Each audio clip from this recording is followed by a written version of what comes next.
What's going on, guys? Welcome back to the channel, and if you're new here, welcome. Today we're going to be talking about Season 3, Episode 6 of The Mandalorian, but especially the ending. But before we do start, remember, hit the subscribe, like, and notification bell so you're always in the know on everything Star Wars. Don't forget I have a membership program. There's 3 tiers to that. Go check it out. And as always, once you're done watching this video, go check out my last one. Give it a thumbs up as you watch. Let's start the show.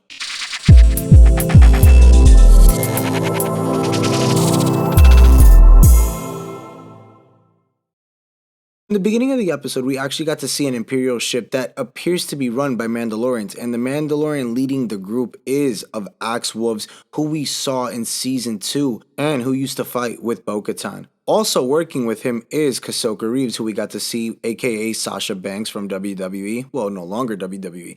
Now, Bo-Katan and Grogu and Din land on Plasar 15, an independent planet where Wolves and the former Mandalorian fleet she commanded is currently located. Now we get to see Din, Bo-Katan, and Grogu go meet the other Mandalorian led by Wolves. And there, Bo-Katan sees Axe Wolves and her fleet and challenges for a fight to command the fleet. She defeats Wolves, and Mando tells them what happened on Mandalore, thereby giving her the right to wield the Darksaber as they were going back and forth about it, because you did hear Axe Wolves in the beginning saying how Din should be the one that they should be taking orders from, and he should be the rightful claim owner of Mandalore as he does wield the Darksaber. But then, as you hear Bo-Katan going back and forth as well, telling him, as you know, the Mandalorians have seen much downfall, they need to stick together and they need to reunite to bring back and restore Mandalore. And that's when you hear Mando basically telling them that he ended up losing the Darksaber because he lost it in combat in battle, and Bo-Katan was the one who defeated the creature that defeated Mando, which means, and that is, that she is now the claimful rightful owner of that Darksaber. But it doesn't necessarily mean she won it in combat, and it takes away from basically that one-on-one, the way she had lost it to Moff Gideon.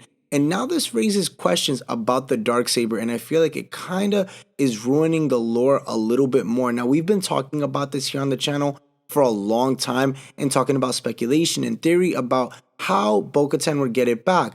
But in reality, did she really win it back? She didn't defeat Mando, as we saw even in Season 2, the finale, when Mando was going to give it to her, and she even said it herself. She needs to win it by combat, and you heard Moff Gideon even speak of it.